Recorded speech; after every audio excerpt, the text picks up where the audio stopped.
Whenever you're ready, then, and we're on YouTube now, so people will hear what's happening and see us. Go. Go. All right, thank you, Matt.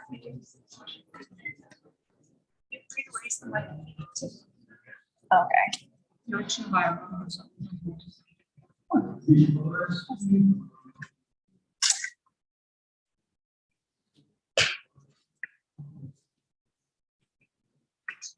Sorry, guys.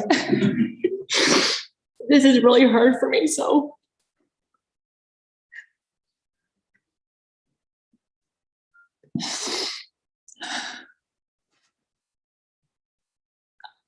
I love waterproof mascara. Just saying, guys, it works.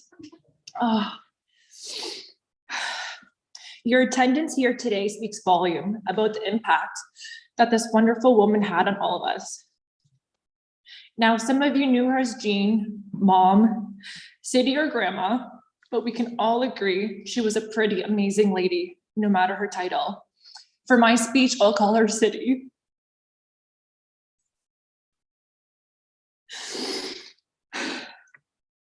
While we are all here together to honor her and share stories, we are sure that you've been thinking of your own memories that you guys shared as well. We hope that this will bring a smile to your face. Some of the words that come to mind when I think of Sadie are considerate, loving, selfless, and nurturing. She always made sure to give all of us cards of love at every birthday, every Christmas, and each Valentine's Day. Sadie made sure we received cards of her love. It was something that we all look forward to and got excited about. 3 other words I think some would use to describe Sadie is determined, strong, and most of all, stubborn. Now, some of you would say that Sadie was strong. Others would refer to her as determined, but if you asked her, she would say, I'm not stubborn, I'm independent. And independent she was. If she had a viewpoint and a perspective on any given topic, nothing you could do or say altered that. She would budge, but only when she knew, she would budge, but only when she was good and ready and on her terms. But she had to be independent. After all, she was only 16 when she immigrated to Canada. Now let me start to tell you a story that revolved around Ryan. My parents had taken a long weekend trip to Las Vegas when Ryan was 2, and Sadie and Papa looked after him. My parents would call in from their hotel to see how he was getting along. This was before cell phones were really a thing, and Sadie had said everything was going well. The Monday morning, when they went into his room and thinking that Ryan had missed them terribly, were surprised when Ryan saw them and in his little voice said, "Where's Sadie?" My mom also had later found out that Ryan also broke through his 2 years molars the same weekend. The timing couldn't have been better for my parents. So now my mom will be speaking.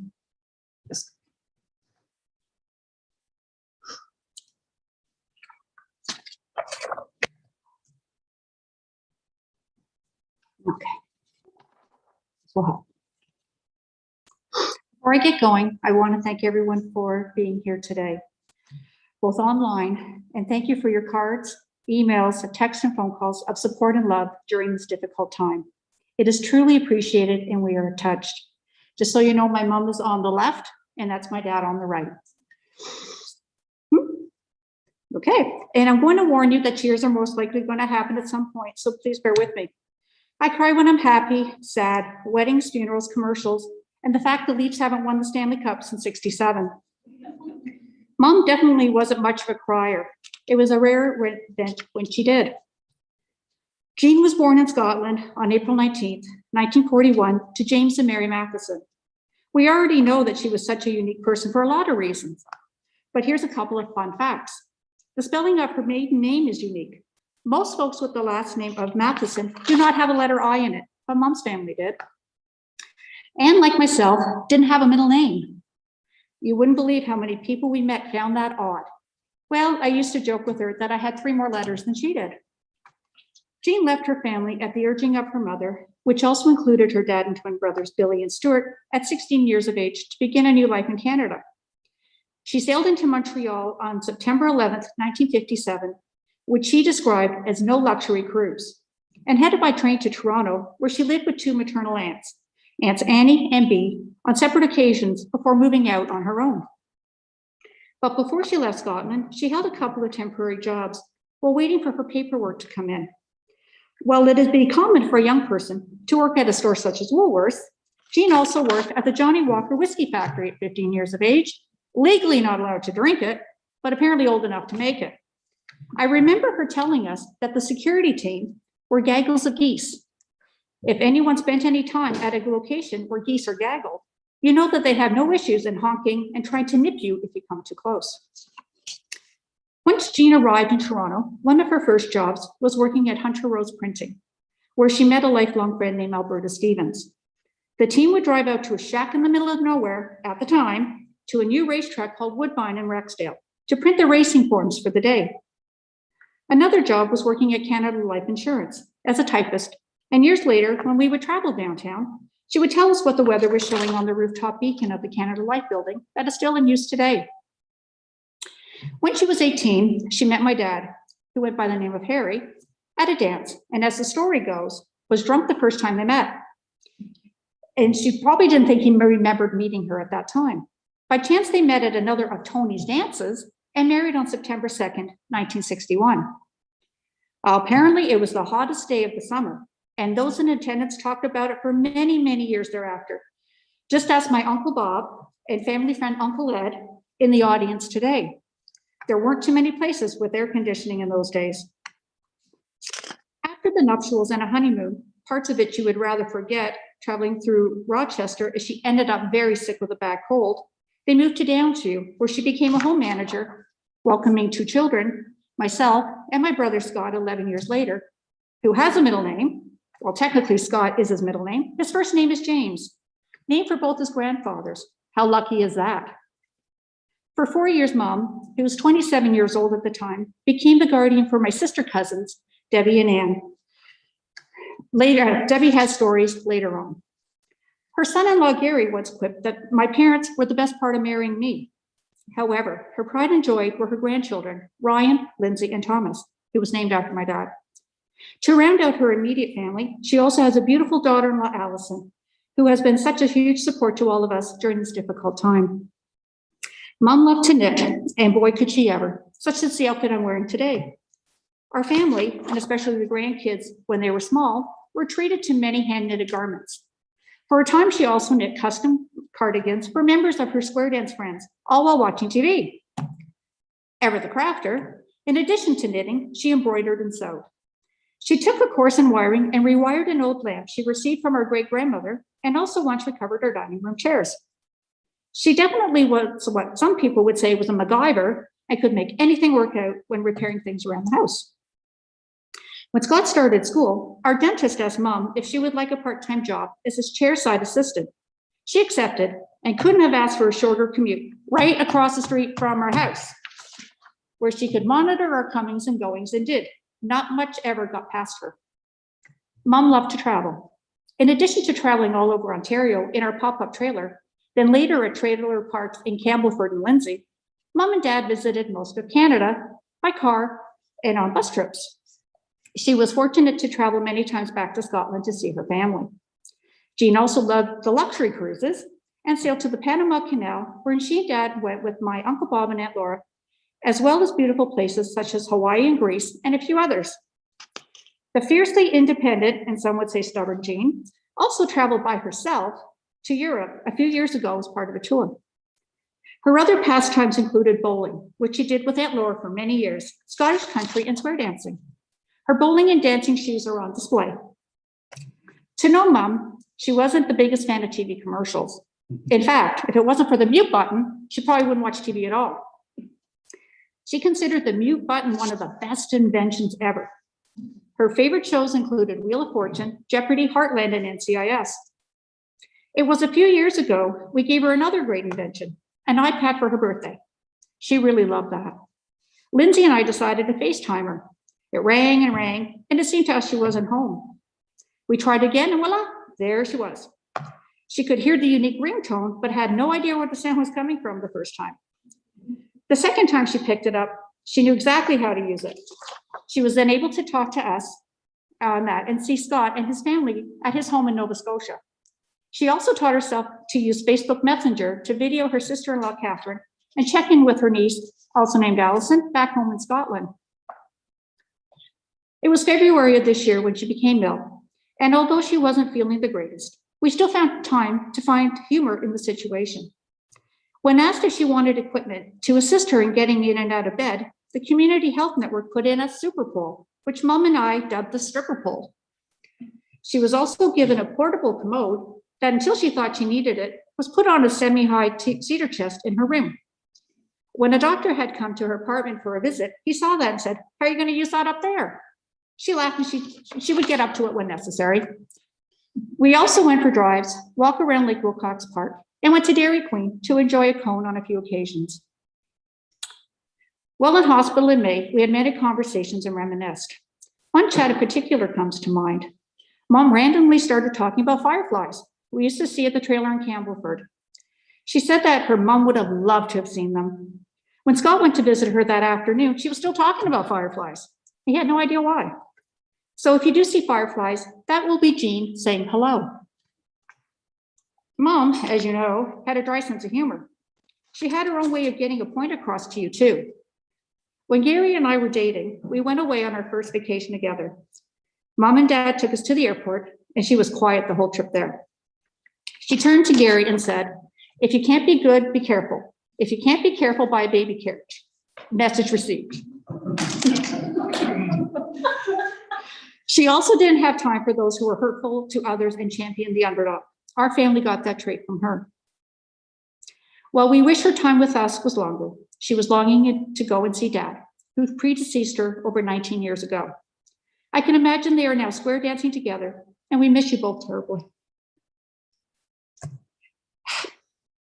At the beginning of many discussions to take care of her personal affairs, I asked her if she had any final words. She came up with this sentiment: "I want you to know that I was so glad to have met you and enjoyed your company.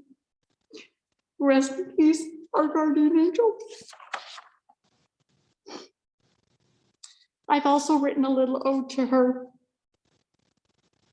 Our dear Jean has been called to heaven. That night the earth stood still. She was the pillar of our family and will always be missed. Dear Mother will miss your gravy and stew, as well as the rest of your dinners, as you are lying in fields of heather today and forever. Thank you.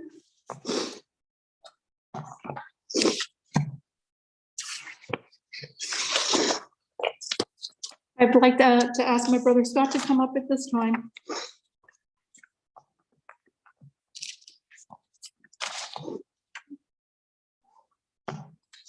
Oh.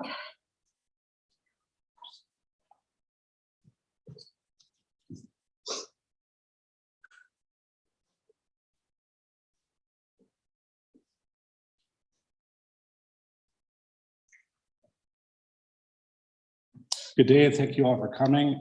Very special thank you to our MC today. Two things you should know is that Your grandmother literally believed that you are capable of anything, without a doubt, and spoke so highly of you.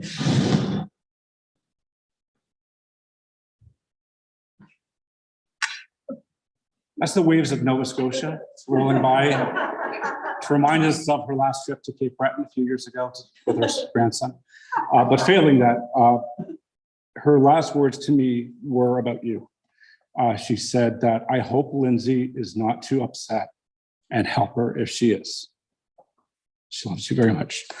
So my mother, I'll talk to you about her being a mother. She was equal parts June Cleaver and Marge Simpson, without a doubt. And both something that Marge Simpson and June Cleaver would do was give advice. And her advice was impeccable. But when you're 16, you don't want to hear it, to be quite honest. But looking back, she was right every time. And often when I'm in situations where I need advice, I often think about what my mother would say. And I can hear her in my head, often in her own voice, but sometimes as Marge Simpson or June Cleaver, and she's still right. And she probably will always be right. And that's just because of the way that she raised us. But I got to talk to you about how cool she was. She was pretty mild-mannered, but she held all these crazy jobs. I don't want to be a conspiracy theorist, but I think she was a spy. I think she was in Her Majesty's loyal service, because how can somebody who is this international woman of mystery, so low-key, but immigrating to another country and holding all these different jobs and be so under the radar? I think that she was working for the Queen. So that's my rolling theory. But I'll tell you that when the two most interesting jobs, when you're 15 and you work in a Scotch factory, that gives you a lot of credibility with your friends, particularly when you get old enough to enjoy a fine Scotch. But the other thing that I thought was quite interesting was when she was a dental assistant. Because nothing will keep a 10-year-old well-behaved as watching your mother prepare a needle to go into your mouth. And she did that. And I remember watching that and wondering, there's nothing I can do to get out of this, is there? So I just better behave. I was really, really glad that she had opportunities to visit us in New Brunswick, our home in New Brunswick, and our home in Nova Scotia numerous times. That was something that was surely fantastic. In my last Mother's Day card to her, just before she passed, I had written a few things. One is that I think that I got my appreciation for music from my mother. My mother played accordion. She would sit at the table and play accordion. I used to be a broadcaster. No, something. Hello. Anyway, that's static. That's a really good make. It should work.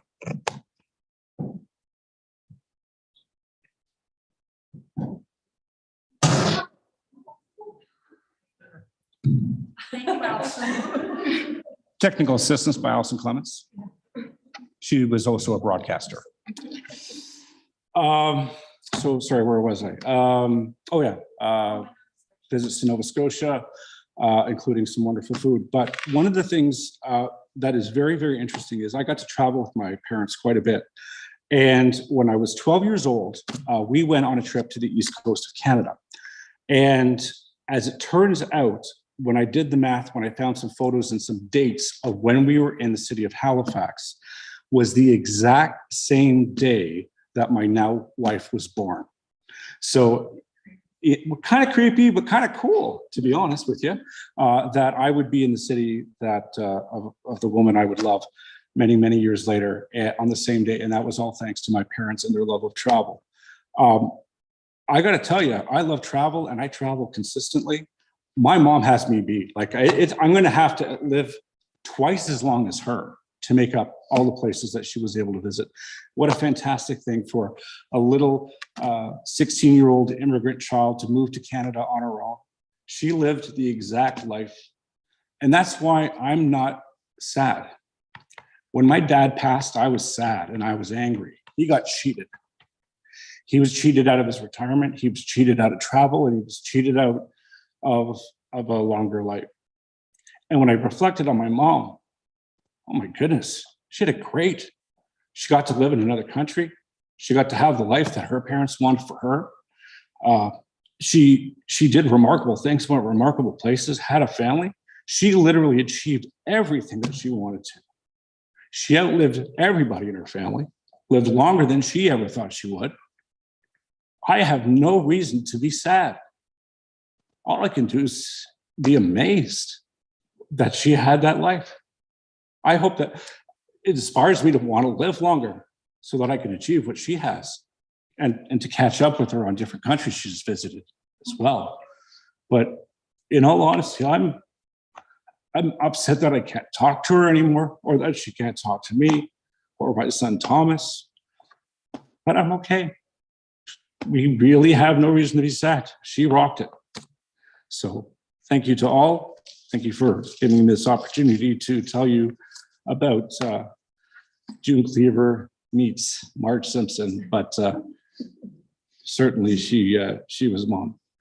God bless.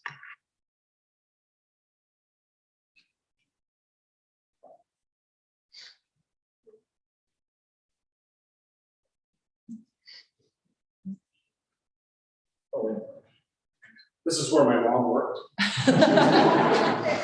This is for later.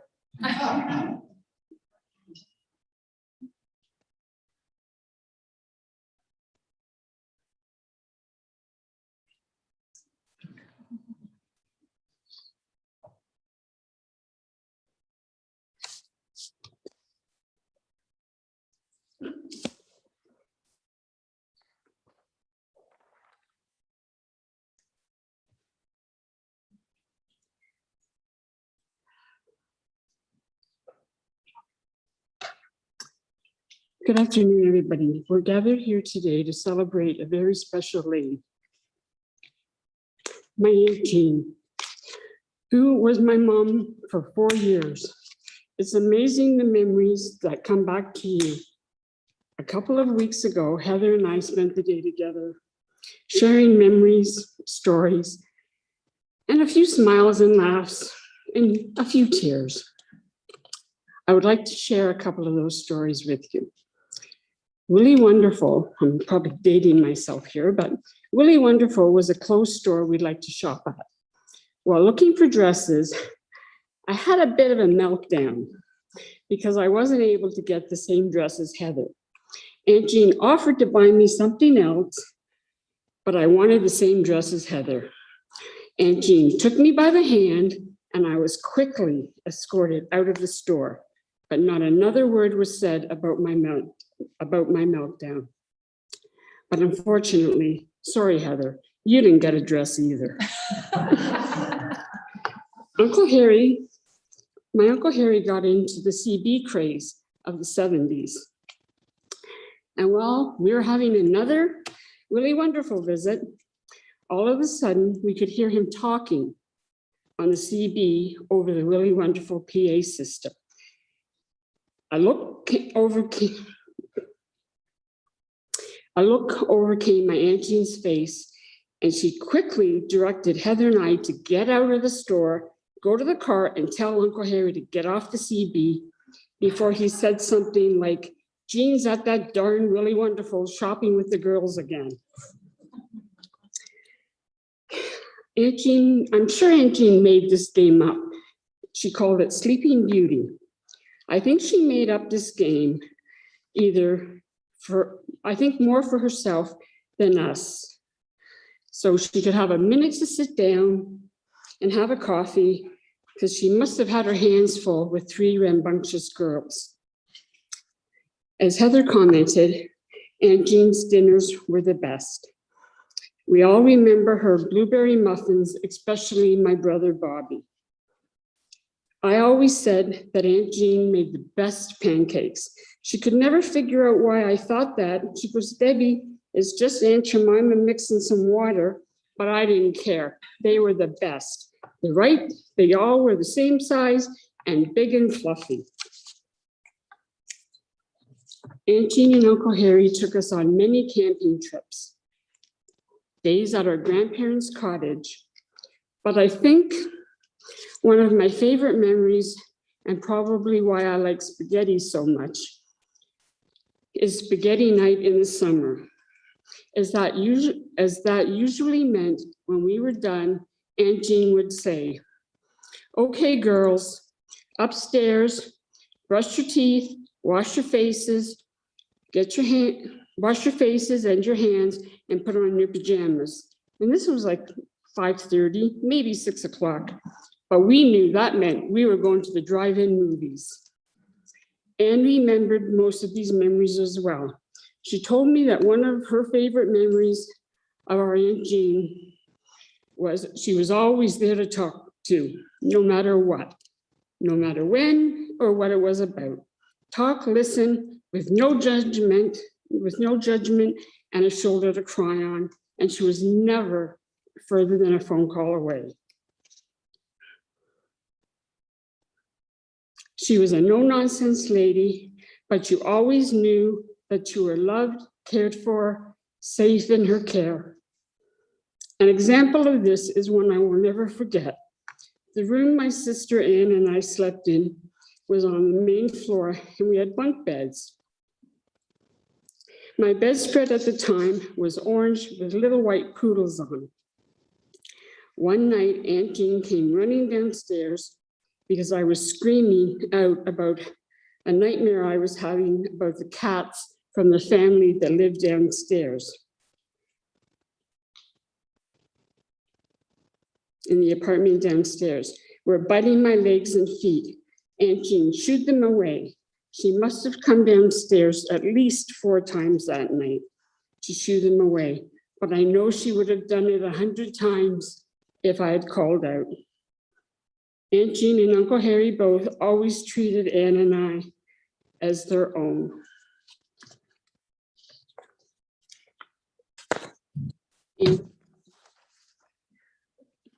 Aunt Jean,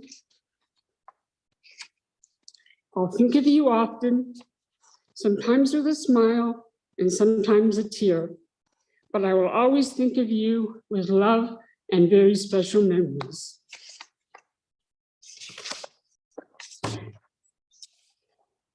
A little while ago, I received something from my Aunt Jean, and I'd like to read it now.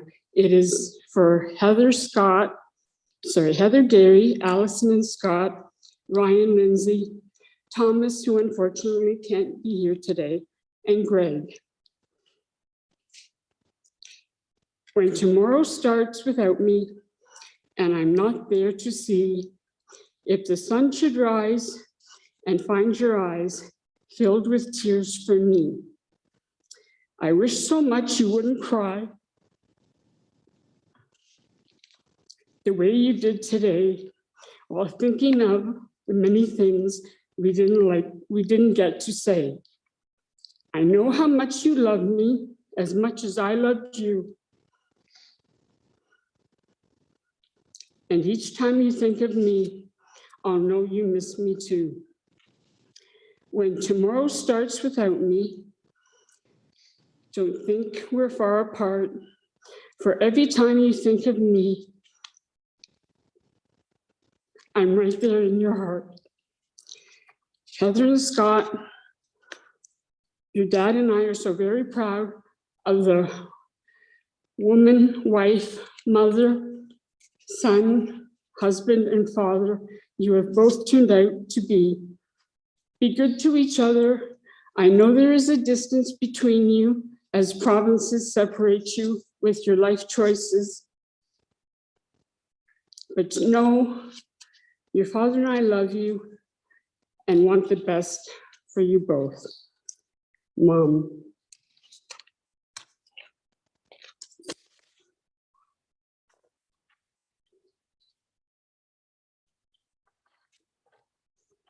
And you all each get a copy of that letter after I fix my typos.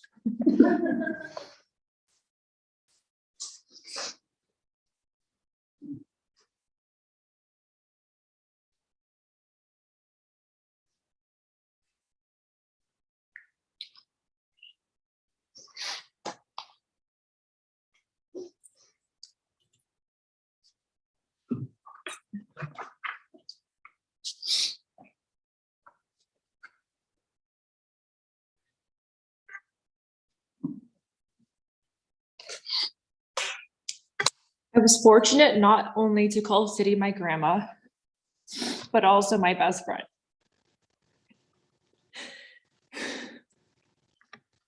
She taught me the comfort in sitting in silence and just enjoying each other's company. Our weekly Tuesday lunch dates will forever be missed, except for trying to figure out whose turn it was to pay the tip.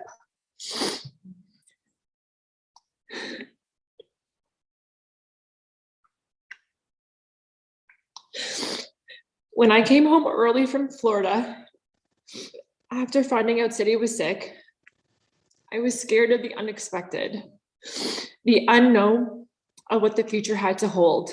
City had hoped my parents wouldn't tell me she was sick, which of course they did, because she didn't want to ruin my time with Greg. That just describes how selfless she really was. She wanted to shelter me from the sadness of seeing her sick. Thank you, City, for not only being a grandmother, but a parent figure who always supported me no matter what I did. And for believing I could truly do whatever I wanted because she believed in me that much. To illustrate my point, City explained a job I got during COVID to my uncle by saying what I did was that men would come over and I would serve them and take care of them. I'm a bartender, guys, I promise. At least that's the way City understood what I did. But even then, she said that she was still proud of me. Thank you, City, for every recital and sporting event you attended and the support you always provided. It's my honor being your granddaughter and best friend. I love you forever, City. And finally, here's what we are going to miss most about City.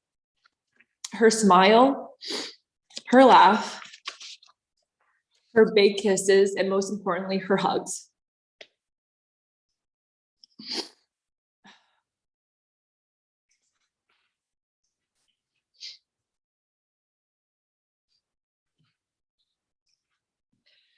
So before we go our separate ways, my whole family and I would like to thank you for taking the time out of your day to attend the service. But unfortunately, due to COVID protocols, we cannot gather afterwards and enjoy social time together. That is unfortunate because City was looking forward to all of us having cookies together. But we'll stay safe and most of all, dance every day like no one is watching. And I just want to say thank you guys so much for all the support that everyone's given to us. It just means the world. And I love everybody that's in this room. Thank you guys.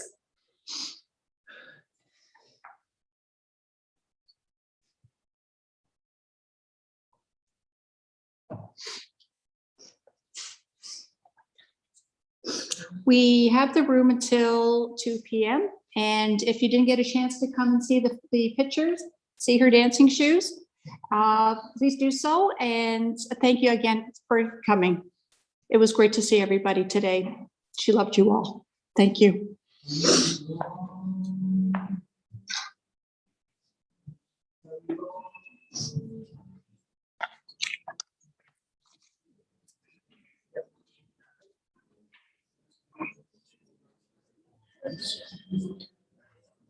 Hey, it's so good. You did a wonderful job. Oh my gosh. Uh-oh. Let's put my Kleenex in my eye. Now I can't see. That's right. It was perfect.